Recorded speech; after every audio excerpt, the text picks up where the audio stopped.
ഏറ്റവും പ്രിയപ്പെട്ട വിദ്യാർത്ഥികളെ, 8ാം ക്ലാസ്സിലെ NMMS പരീക്ഷയ്ക്ക് വളരെ ഇമ്പോർട്ടൻ്റ് ആയിട്ടുള്ള ഒരു ടോപ്പിക്കാണ് നമ്മൾ ഇനി ഡിസ്കസ് ചെയ്യാൻ പോകുന്നത്. ടോപ്പിക്കിൻ്റെ പേര് എൻഡാഞ്ചേർഡ് സ്പീഷീസ് അഥവാ വംശനാശം നേരിടുന്ന ജീവികൾ.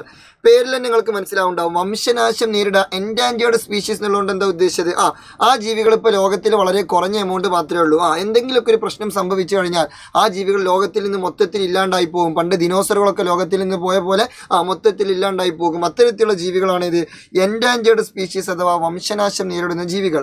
അതിന് ഉദാഹരണങ്ങൾ പഠിക്കാം. ഓക്കെ, ടെക്സ്റ്റ് ബുക്കിൽ പറഞ്ഞ കുറച്ച് ഉദാഹരണങ്ങളാണ്. ഒന്ന് വേഴാമ്പൽ. വേഴാമ്പൽ മീൻസ് ഹോൺബില്ല്. നമ്മൾ കേരളത്തിൻ്റെ ദേശീയ പക്ഷിയുണ്ടല്ലോ, മലമുഴക്കി വേഴാമ്പലൊക്കെ, അതൊക്കെ എന്താണ്? എൻഡാഞ്ചേർഡ് സ്പീഷീസ് ആണ്. അതുപോലെ തന്നെ പാതാളത്തവള അഥവാ പർപ്പിൾ ഫ്രോഗ്. ഈ പർപ്പിൾ ഫ്രോഗ് എന്താണ്? ഒരു എൻഡാഞ്ചേർഡ് സ്പീഷീസ് ആണ്. ആൻഡ് സിംഹവാലൻ കുരങ്ങ് അഥവാ ലയൺ ടൈൽഡ് മക്കാക്യു അതെന്താണ്? ഒരു എൻഡാഞ്ചേർഡ് സ്പീഷീസ് ആണ്. അപ്പോൾ ഇതൊക്കെ എന്ത് ചെയ്യണം? കൃത്യമായിട്ട് പഠിച്ചു വെക്കണം. കാരണം പരീക്ഷയ്ക്ക് ചോദിക്കും, എന്താണ് താഴെ കൊടുത്തിട്ടുള്ളവയിൽ എൻഡാഞ്ചേർഡ് സ്പീഷീസ് ഏതെന്ന് ചോദിക്കും. എന്നിട്ട് ആന, കുതിര, ലയൺ ടൈൽഡ് മക്കാക്യു, പിന്നെ പാമ്പ്. അപ്പോൾ ഇനി നമുക്ക് കൃത്യമായിട്ട് മനസ്സിലാവും ലയൺ ടൈൽഡ് മക്കാക്യു എന്നുള്ളത്. ഓക്കെ, ഇത് സിമ്പിളായിട്ടുള്ള ഒരു ഓപ്ഷൻ. അപ്പോൾ ഞാൻ പറഞ്ഞത് ഇങ്ങനെ സിമ്പിളായിട്ടുള്ള ഒരു ഓപ്ഷൻ, ആന, കുതിര, പാമ്പ് അങ്ങനെ നിലയ്ക്കണം. ഏതെങ്കിലും നമുക്ക് കിട്ടാത്ത ഏതെങ്കിലും ജീവികളുടെ പേര് തരും. അപ്പോൾ നമുക്ക് ഇങ്ങനെ തോന്നും ഇത് എൻഡാഞ്ചേർഡ് ആയിരിക്കും, പക്ഷെ അത് എൻഡാഞ്ചേർഡ് ആവില്ല. ഓക്കെ, ഇനി അടുത്തത് നക്ഷത്രാമ star tortoise. Okay, star tortoise ഒരു എൻഡാഞ്ചേർഡ് സ്പീഷീസ് ആണ്. അതുപോലെ തന്നെ വരയാട്, നീലഗിരിത്താർ, തമിഴ്നാടിൻ്റെ സംസ്ഥാന മൃഗമാണിത്. വരയാട് അഥവാ നീലഗിരിത്താർ, ഇതൊക്കെ എന്താണ്? എൻഡാഞ്ചേർഡ് സ്പീഷീസ് ആണ്. വംശനാശം നേരിട്ട് കൊണ്ടിരിക്കുന്ന ജീവികളാണ്. എന്നാൽ ഓൾറെഡി വംശനാശം സംഭവിച്ച കുറേ ജീവികളുണ്ടാവും. അതായത് ലോകത്തിൽ നിന്ന് മൊത്തമായിട്ട് എക്സ്റ്റിങ്ക്റ്റ് ആയി പോയിട്ടുള്ള കുറേ ജീവികൾ. Few extinct species due to depletion of ബയോഡൈവേഴ്സിറ്റിൻ്റെ ഡെപ്ലീഷൻ കാരണം അല്ലെങ്കിൽ മറ്റെന്തെങ്കിലും കാരണങ്ങൾ കൊണ്ട് എന്ത് ചെയ്തിട്ടുണ്ട്? വംശനാശം സംഭവിച്ച എക്സ്റ്റിങ്ക്റ്റഡ് ആയിട്ടുള്ള കുറച്ച് സ്പീഷീസുകളുണ്ട്. അതിൻ്റെ പേര് നമ്മൾ പഠിച്ചു വെക്കണം.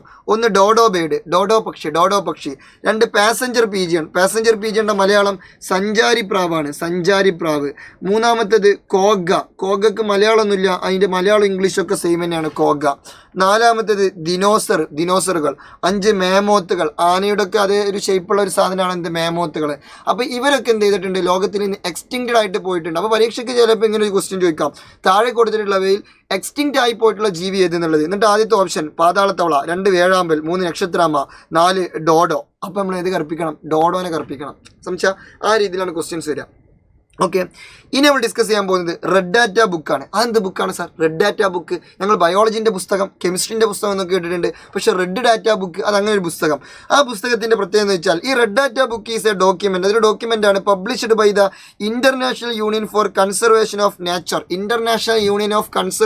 നേച്ചർ. സിമ്പിളായിട്ട് പറയുകയാണെങ്കിൽ IUCN ആണ് ഈ പുസ്തകം ഉണ്ടാക്കുക. ഇപ്പോൾ നിങ്ങളെ ബയോളജിൻ്റെയും ഇംഗ്ലീഷിൻ്റെയും ഫിസിക്സിൻ്റെയും കെമിസ്ട്രീൻ്റെയും ടെക്സ്റ്റ് ബുക്കൊക്കെ ആരുണ്ടാക്കുക? കേരള സർക്കാരാണ് ഉണ്ടാക്കുക, അല്ലേ?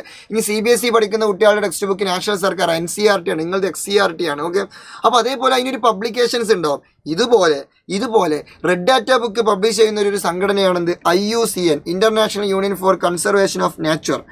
ആ പുസ്തകത്തിൻ്റെ പ്രത്യേകത എന്താണെന്ന് വെച്ചാൽ ദാറ്റ് കണ്ടെയ്ൻസ്, ആ പുസ്തകത്തിൽ എന്തുണ്ട്? Information about the rare and endangered animals and plants. അതായത് റയർ ആയിട്ടുള്ളതും എൻഡാഞ്ചേർഡ് ആയിട്ടുള്ളതും വളരെ അപൂർവമായിട്ടുള്ളതും വംശനാശം നേരിട്ടുകൊണ്ടിരിക്കുന്ന, നമ്മൾ മുമ്പ് പറഞ്ഞ വംശനാശം നേരിട്ടുകൊണ്ടിരിക്കുന്ന അത്തരത്തിലുള്ള ജീവികളും അതുപോലെ തന്നെ പ്ലാന്റ്സ്. ആ പ്ലാന്റ്സിൻ്റെ ഒക്കെ ലിസ്റ്റ്, അതിൻ്റെ ഇൻഫർമേഷൻസ്, അതിൻ്റെ ഡീറ്റെയിൽസ് ഒക്കെ എവിടെ ഉണ്ടാവും? ആ പുസ്തകത്തിലുണ്ടാവും. That exist within a state or country, ഒരു രാജ്യത്തിലെയോ അല്ലെങ്കിൽ ഒരു സംസ്ഥാനത്തിലെയോ ഒരു രാജ്യത്തിനോ ഉള്ളിൽ എൻഡാഞ്ചേർഡ് ആയിട്ടുള്ള വംശനാശം സംഭവിച്ചു കൊണ്ടിരിക്കുന്ന ജീവികൾ ഏതെങ്കിലും ഉണ്ടെങ്കിൽ അവയുടെ ഡീറ്റെയിൽസ് അല്ലെങ്കിൽ പ്ലാന്റ്സ് ഏതെങ്കിലും ഉണ്ടെങ്കിൽ ആ പ്ലാന്റ്സിൻ്റെ ഡീറ്റെയിൽസ് ആയിരിക്കും ഏത് പുസ്തകത്തിലുണ്ടാവുക? Red data book. അപ്പോൾ അതൊരു സീന് പുസ്തകമാണ്. കാരണം വളരെ അപൂർവമായിട്ടുള്ള ജീവികളെക്കുറിച്ചുള്ള ലിസ്റ്റാണ് എന്തിലുള്ളത്? ഈ ഒരു പുസ്തകത്തിലുള്ളത്. അതുകൊണ്ടാണ് റെഡ് ഡാറ്റ ബുക്ക് ഒരു ഡേഞ്ചർ സിഗ്നലൊക്കെ കൊടുത്തിട്ടുള്ളത്. ഓക്കെ, അതാണ് സംഭവം. ഈ റെഡ് ഡാറ്റ ബുക്ക് ഇൻട്രൊഡ്യൂസ് ചെയ്യുന്ന IUCN എന്ന് പറഞ്ഞ ഈ ഒരു സംഘടന ഉണ്ടല്ലോ, ഈ സംഘടനയുടെ ഹെഡ്ക്വാർട്ടർ വരുന്നത് ഗ്ലാൻഡ്, സ്വിറ്റ്സർലൻഡ് ആണ്. സ്വിറ്റ്സർലൻഡിലെ ഗ്ലാൻഡ് എന്ന് പറയുന്ന പ്രദേശത്താണ് എന്തിൻ്റെ ഹെഡ്ക്വാർട്ടർ വരുന്നത്? IUCNൻ്റെ ഹെഡ്ക്വാർട്ടർ വരുന്നത് ഗ്ലാൻഡ്, സ്വിറ്റ്സർലൻഡ്. അങ്ങനെയാണെന്നുണ്ടെങ്കിൽ എൻ്റെ മുത്തുമണികൾ ഇതൊന്ന് കമൻറ്റ് ചെയ്യണം. WWF, world wide fund for nature. Okay, world wide fund for nature. അതായത് ഈ IUCN പോലെ തന്നെ നമ്മളെ ബയോളജിയുമായി ബന്ധപ്പെട്ട ഒരു വലിയൊരു സംഘടനയാണിത് WWF അഥവാ world wide fund for nature. ഇതിൻ്റെ ഹെഡ്ക്വാർട്ടർ എവിടെയാണ് വരുന്നത്? ജസ്റ്റ് ഒന്ന് എന്ത് ചെയ്യൂ? കമൻറ്റ് ചെയ്യൂ. IUCNൻ്റെ ഗ്ലാൻഡ് സ്വിറ്റ്സർലൻഡ് ആണ്. അങ്ങനെയെങ്കിൽ WWFൻ്റെ ഹെഡ്ക്വാർട്ടർ എവിടെയാണെന്നുള്ളത് ജസ്റ്റ് ഒന്ന് എന്ത് ചെയ്യുക? കമൻറ്റ് ചെയ്യുക. എനിവേ ഉഷാറായിട്ട് പഠിക്കുക. See you soon. Good bye. നിങ്ങളുടെ സ്വന്തം അറക്കൻ.